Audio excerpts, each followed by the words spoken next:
오늘은 이식의 외송이라고 하는 건요, 구분 소나무란 뜻이에요. 설은 이야기 설자죠. 외송설에 대해 살펴보도록 하겠습니다. 이 작품은요, 설로 끝나는 고전 수필이라고 보시면 되겠습니다.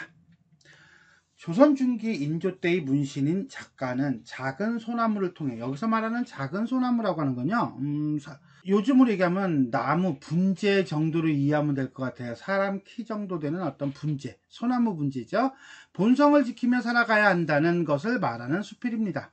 작가는 소나무가 서로 구부러지고 뒤틀려 얽힌 가지들이 마치 뱀처럼 뒤엉켜져서 싸우고 있는 것과도 같고, 수레 위에 둥근 덮개와 일신이 활짝 펴진 것처럼 보이기도 하였는데, 마치 여러 가닥의 수실이 엉겨붙은 듯 서로 들쭉날쭉하면서 아래로 늘어뜨려져 있는 모습을 바라보며 보기에는 아름답기는 하나, 인간이 소나무의 본성을 왜곡시켜 소나무의 본 모습을 잃어버렸다라고 주장하고 있습니다.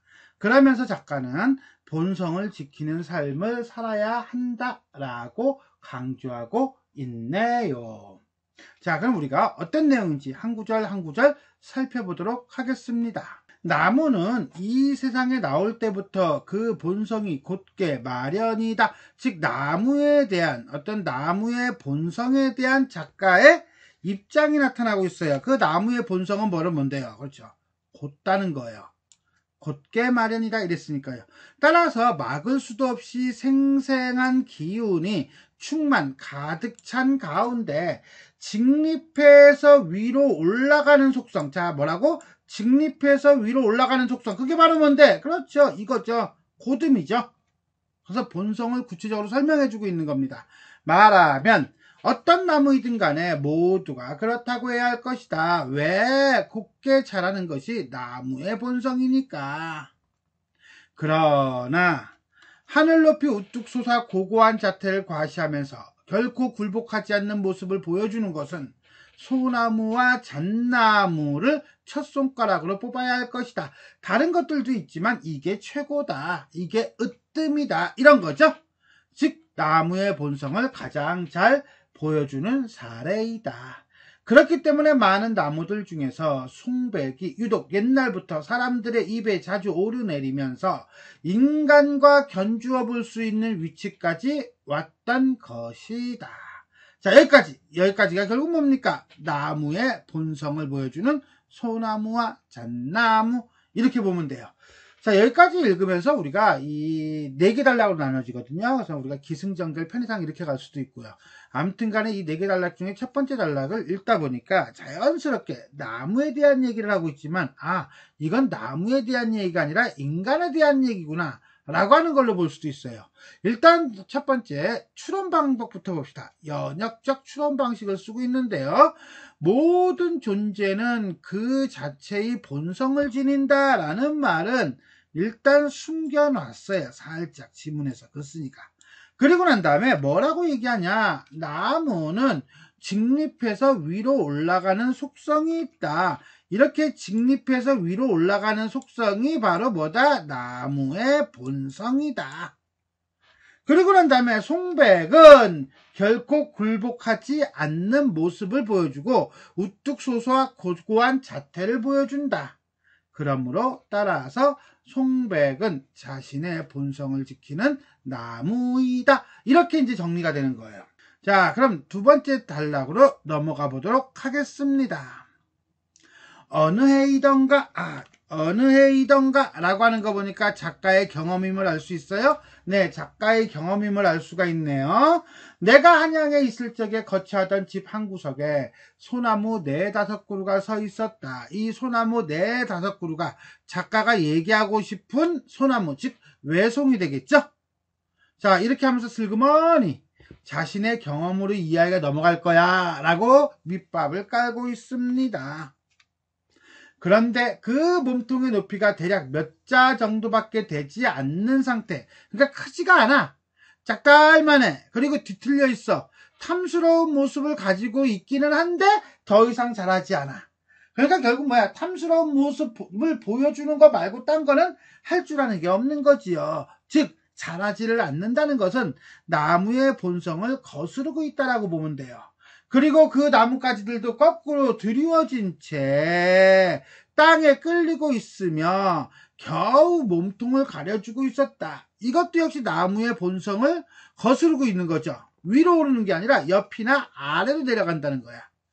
그리하여 이리저리 구부러지고 휘감겨 서린 모습이 뱀들이 뒤엉켜 싸우고 있는 것만도 같고 수레 위에 둥근 덮개와 일산이 활짝 펴진 것처럼 보이기도 하였는데 마치 여러 가닥의 수실이 엉겨 붙어 있는 듯도 하고 자 뭐뭐인 것과도 같고 뭐뭐인 듯하고 하는 거 보니까 뭐야? 직유법이죠? 직유법을 통해서 이 외송에 대한 부정적 인식이 드러나고 있어요. 아무튼 간에 서로 들쭉날쭉하면서 아래로 쭉 늘어뜨리고 있었다. 잠깐. 소나무의 본성은 가지를 아래로 늘어뜨리는 게 아니죠. 위로 올리는 거죠. 결국 여기도 본성을 지키고 있지 않는 거스르는 모습이겠네요. 어쨌거나 그쨌거나 간에 여기까지 센텐스를 우리는 한양에서 외송을 본 경험으로 정리하도록 하겠습니다. 다음 파트 보겠습니다. 내가 이것을 보고 깜짝 놀라며 어떤 사람에게 말하기를 아니 타고난 속성이 뭔데? 그렇지 본성이 이처럼 다를 수 있단 말인가? 이 말은 나무에 여러 본성이 있을 수 있다는 얘기죠. 그죠? 즉 외송에 대한 글쓴이의 인식이 나타나고 있고요. 그 다음에 또 하나 나무는 다른 본성을 지닐 수 있다라고 하는 걸 얘기하고 있는 겁니다. 어찌하여 생긴 모양이 그리 되었단 말인가? 한마디로 소나무가 기이하게 자란 이유를 묻고 있죠. 그러자 그 사람이 대답하기를 이것은 그 나무의 본성이 그래서 그런 것이 아닙니다. 이건 당신이 잘못 파악한 것입니다. 이 나무가 처음 나왔을 때는 다른 산에 심어진 것과 비교해보아도 다를 것이 없었습니다. 한마디로 곱게 자라나는 속성이 있었습니다. 그런데 조금 자랐을 적에 어떤 사람들이 조작할 수 없을 정도로 견고한 것들은 아예 골라서 베어버리고 유연한 것들, 어떻게 부드럽고 쉽게 변할 수 있는 것들만 끌어와서 휘어지게 만들었다. 자, 골라 베어버리고 휘어지게 만들었으니까 결국 이 소나무에 인간의 힘, 외부의 힘이 개입했다는 것을 알 수가 있어요. 그리하여 높은 것은 끌어당겨 낮아지게 하고 위로 치솟은 것은 끈으로 묶어서 아래로 향하게 하면서 그 올곧은 속성을 동요시켜 상하로 뻗어내리라는 기운을 좌우로 방향을 바꾸게 하였다. 자, 여기까지 소나무의 성장이 개입한 인간의 힘의 구체화가 되겠습니다. 결국 나무의 본성에 역행하고 있는 거죠. 그리고는 오랜 세월 동안 이게 체크될 때 그죠? 한번 했다고 해가지고 본성이 바뀌는 건 아니야. 오랜 세월 동안 그러한 상태를 뭐하면서 지속하면서죠. 오랜 세월 동안 지속을 해야지 본성이 바뀌는 거야. 그러한 상태라고 하는 것은 본성이 어긋난 상태. 바람과 서리의 고초를 실컷 맛보고 한 뒤에야 그 줄기와 가지들이 완전히 변화해 굳어져서 저토록 괴이한 모습, 어떤 모습, 나무의 본성을 잃은 모습을 보이게 된 것이었던 것이었다. 하지만 가지 끝에서 새로 싹이 터서 돋아나는 것들을 그대로 위로 향하려는 마음을 잊지 않고서 무성하게 고추서곤 하는데 한마디로 말해서 새로 돋아난 가지들은 곱게 자라려는 본성을 가지고 있다는 거지요. 그럴 때면 또 돋아나는 대로 아까 말했던 것처럼 베고 자르면서 부드럽게 휘어지게 만들곤 했다. 이렇게 해서 사람들이 보기에 참으로 아름답고 참으로 기이한 소나무가 된 것이었던 것이었다. 이것이었지 그 나무의 본성이라고 하겠는가? 이건 본성이라고 할 수 없는 것이야 라고 하는 거죠. 자, 소나무를 바라보는 작가의 관점이 드러나고 있습니다. 자, 여기까지 외송의 성질, 본성에 대한 나와 주인의 문답이 되겠습니다. 내가 이 말을 듣고는 크게 탄식을 했다. 왜 탄식을 해? 슬퍼서? 아니에요. 일종의 깨달음과 성찰이에요. 어쩌면 그 물건 외송이 우리 사람의 경우와 그렇게도 흡사한 점이 있단 말인가? 공통점이라든가 비유 플러스 유추적 사고가 같지 않겠느냐라는 거죠. 세상에서 일찍부터 길을 잃고 헤매는 자들, 본성을 잃은 자들을 보면 그 용모를 예쁘게 단장하고 그 몸뚱이를 약삭빠르게 놀리면서 세상에 보기에 드문 괴팍한 행동을 하여 세상 사람들을 놀라게 하고 뭐야 쟤 왜 저래? 아첨하는 말을 늘어놓아 세상 사람들이 칭찬해 주기를 바라고 있다. 한마디로 말해서 길을 잃어버리고 어때요? 잘못된 길을 가가주면서 거기서 보내는 태도죠. 그걸 우리는 곡학아세. 그래야 남의 비위를 맞추려고 애쓰면서 이를 고상하게 여기기만 할 뿐 자신을 잃어버리는 것에 대한 부끄러운 일인 줄 잊고 있으니, 자신을 잃어버렸다는 것은 자신의 본성을 잃었다는 거예요. 평이하고 정직한 그 본성에 비추어 보면 과연 어떠하다 할 것이며, 평이하고 정직한 그 본성, 그게 바로 뭔데? 그렇지, 사람의 본성이죠. 참모습이죠. 지극히 크고 지극히 강한 호기, 이런 걸 우리는 뭐라고 하냐면 호연지기예요. 호연지기에 비추어보면 또 어떠하다고 할 것인가. 자, 여기서 보면은 A를 비추어 보면 과연 어떠할 것인가 라고 하는 문단 내지는 문장의 구조가 동일하죠? 뭐예요? 그렇죠. 대꾸법이에요. 비갯덩어리나 무두질한 두들겨가지고 부드럽게 한, 이런 뜻이에요. 가죽처럼 아첨을 하여 요행이 이득이나 얻으려고 하면서 그저 구차하게 외모를 따르며 남을 위하려고 하는 자들을 저 외송과 비교해 본다면 무슨 차이가 있겠는가? 외송과 차이가 없다. 한마디로 망가졌다. 이 소리가 되겠죠? 오케이? 자, 여기서 잠깐 건너뛰지 말고 잠깐 멈춘다면요, 여기 꺽쇠 표시해 놓고 안 건드렸는데, 이때 우리가 이제 어떤 단어가 들어가냐면 아까 얘기했던 곡학아세예요. 세상 사람들이 곡학아세를 하기 때문에 그러한 세태를 비판하는 것이고요. 무슨 차이가 있다고 하겠는가는 몰라서 묻는 게 아니죠. 일종의 서리법을 통한 비판의식이라고 보시면 돼요. 사람이나 다른 생물이나 각각 항상 몸에 지니고 있는 본성이 있는 만큼, 즉 모든 존재는 각각의 본성을 가지고 태어났다는 거죠.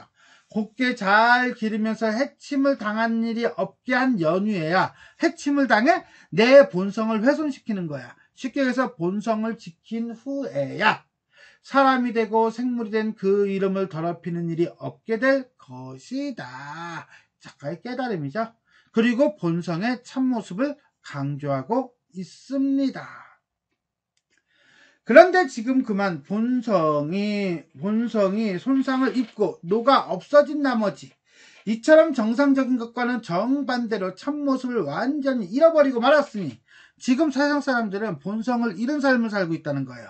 어찌 곱게 길러지지 않은 채 살아있는 것은 요행이 죽음을 면한 것일 뿐이다 라는 말에 해당되는 것이라고 해야 하지 않겠는가? 자, 이게 무슨 소린가 했더니 요걸 찾아봤어요. 했더니 논어에 나오더라고요. 논어에 나오는 것으로서 본성을 잃게 되는 것에 대해 경계하는 내용이다. 원래 여기서는 본성이라기보다는요, 직이라고 하는 말이 있습니다. 그거에 대한 얘기인데 여기서는 살짝 인용을 하면서 주제를 이렇게 바꾼 거지요. 그러고 보면은 저 나무의 입장에서 볼 때도 역시 슬픈 일이라고 해야 한다. 왜? 저 나무의 입장에서도 역시 마찬가지로 죽지 않을 정도로만 살아가고 있으니까죠. 내가 일찍이 산속에서 자라나는 송백을 본 일이 있었다. 이 송백이 어떤 존재인데 자신의 본성을 지키며 사는 존재야. 그 나무들은 하늘을 뚫고 곧장 위로 치솟으면서 벼락에도 끄떡없이 우뚝 서 있었다. 왜? 본성을 지키며 살았기 때문에 그래. 이쯤 되면 사람들이 그 나무를 쳐다볼 때도 감히 자연히 우러러보고 엄숙하게 무엇이 공경심이 우러나는 느낌만을 지니게 될 뿐 손으로 어루만지거나 놀이객감으로 삼아야겠다, 한마디로 일순간에 어떤 즐김 내지는 사랑으로 삼아야겠다는 마음은 별로 들지 않을 것이니 라고 해서 공경심과 놀이객감, 공경심과 사랑이라고 하는 것에 대한 비교되죠. 표를 만들 필요는 있겠습니다. 이를 통해서도 사람들이 좋고 싫음에 대한 일반적인 생각을 엿볼 수 있다 하겠다. 내가 그것은 그렇다 하더라도 사랑이라고 하는 것은 장차 그 사랑을 천하게 여기면서 모멸을 가할 수 있는 가능성이 그 속에 있는 반면에 지금은 사랑한다고 하지만 나중에 그 사랑이 조금 식으면 나를 야물차게 내버릴 수도 있겠죠. 그거요. 자, 여기서 말하는 사랑. 이건 바로 뭐야? 모멸을 가할 수 있는 가능성을 내포하고 있다. 사랑에 대한 글쓴이의 입장이죠. 공경이라고 하는 것은 공경 그 자체 내에 덕을 존경한다는 뜻이 있는 개념이다. 뭐라고? 덕을 존경한다는 뜻이 이 이름에 있대요. 자, 공경에 대한 글쓴이의 생각이 드러나고 있네요. 대저 자고로 무릇 그 본성을 해친 나머지 남에게 모멸을 받게 되는 것이야말로 남에게 잘 보이려고 하는 행동의 결과라고 할 것이요. 한마디로 본성을 잃은 사람은 그 책임을 누구에게 있어? 본인에게 있는 거야. 자기의 본성대로 따른 결과 존경을 받게 되는 것은 위기지약의 효과라고 할 수 있다. 잠깐. 여기서 우리는 어떤 단어? 그렇지. 위기지약이라는 단어가 살짝 나오는데 이때 위기지약이라고 하는 것을 가지고 자신의 학문을 밝히려는 자신을 밝히려는 학문 정도로 보면은 결국 뭡니까? 자신이라는 건 자기 자신의 본성이잖아. 그래서 본성을 지키는 사람에 대한 긍정적인 인식이 드러나고 있다라고 보면 돼요. 따라서 군자라면 이런 사례를 통해서 자기 자신을 돌이켜보기만 하면 될 것이니 저 외송은 탁할 것이 또 뭐 있겠는가 라고 하였다. 자, 외송과 곡화가세를 일삼는 사람들에 대한 비판이며 송백과 같이 각자의 본성을 닦아야 함을 강조하고 있다라고 보시면 돼요. 청사 푸른 뱀띠해 1605년 납월 음력 섣달 밤 다음은 대한 자 양력 1월 20일경쯤 되겠습니다. 쓰다. 자 여기까지 마지막이죠. 나의 깨달음이에요. 본성을 닦는 것과 그 다음에 성찰의 필요성을 얘기하고 있습니다. 자 여기까지 우리는 이 식의 외송설을 봤다면 정리해 봅시다. 한문수필이고요. 설입니다. 유추적이고요. 그 다음에 체험과 성찰, 그 다음에 대화 형식이다라는 것도 알 수 있습니다. 본성을 지키는 것에 대한 중요성을 얘기해주고 있고요. 문답과 유추의 방식을 통해 내용을 전개하고 있다라고 보시면 되겠네요. 자 이렇게 돼요. 일단 대전제, 모든 존재인 그 자체의 본성을 지닌다라고 하는 것이 딱 지켜지고요. 이쪽은 이제 나무를 본다면 이쪽은 인간을 보도록 합시다. 그러면 이렇게 돼요. 나무는 생기가 충만한 가운데 직립해서 위로 올라가는 속성, 그게 바로 뭡니까? 본성이 있다. 사람이 임의로 저 외송의 속성을 동요시켜 괴이한 모습을 만들었다. 따라서 외송은 인간의 비위에 맞추어 본성에 어긋난 존재이다. 이렇게 정리가 되겠네요. 자, 나무가 그렇다라고 한다면 사람은 어떻습니까? 이렇게 빠져요. 인간은 지극히 크고 강한 호기를 가지고 있는 존재이다. 이게 인간의 본성이라는 거죠. 용모를 단장하고 곡화가세를 하는 자들이 있다. 근데 그네들은 어떻다? 결국은 외송과 다를 바가 없으며 인간의 본성에 어긋난 존재이다. 라고 하니까 앞내용과 뒷내용이 딱 맞아 떨어지네요. 문헌을 인용하여 주제의식을 강조하고 있다라고 했는데 이 작품에서 문헌은 아마 이걸 거예요. 백자의 이야기가 되지 않을까 싶어요. 곱게 길러지지 않은 채 살아있는 것은 요행이 죽음을 면한 것일 뿐이다. 망지생야 행이면에 해당하는 것이다. 자, 망지생야 행이면, 자, 이게 무슨 소리냐라고 했더니 이렇게 돼 있대요. 논어에는 이렇게 돼 있습니다. 논어의 옹야편이거든요. 자왈 공자가 말하기를 인지생야 사람이 사는 것은 직이요 망지생야 사람이 망하는 것 죽는 것은 행이면이라 죽음을 행이면 면한 것이다. 이렇게 이제 얘기한답니다. 자, 이것을 가지고서는 이제 해석을 한 논어 집주라는 책이 있습니다. 집주에 보면 이렇게 돼 있어요. 정자왈 생리본직이요 망부직야라. 이 역생자는 행이 면이라. 즉 무슨 소리냐? 정자가 말하기를 생리본칙이다. 생리, 사람이 살아가는 데 있어서 본, 근본은 뭐야? 즉 정직함이다. 부직, 망한다야. 살아갈 수 없다. 망하다. 부직야라. 자, 그러니까 한마디로 부직한 사람은, 정직하지 않은 사람은 망한다. 이 역생자라. 행이면이라. 그런데 그것이 살아있는 사람이 있다라고 한다면, 죽어야 되는데 살아있는 사람이 있다고 한다면 그건 다행이야. 죽음을 면한 것이 다행이라고 할 수 있겠다. 이렇게 되는 거예요. 결국 사람이 살아가는 바탕은 정직함이다. 사기성이 있는 사람은 결코 살아갈 수 없다. 그 중에 혹 있다 하더라도 요행이 죽지 않았을 뿐이지 정상은 아니다. 결국 인간은 직이라고 하는 무엇을 본성을 지키며 살아가야 할 수 있다라고 보시면 되겠습니다. 자, 이렇게 해서 우리는 이식이라고 하는 사람의 외송설에 대해 살펴보았습니다.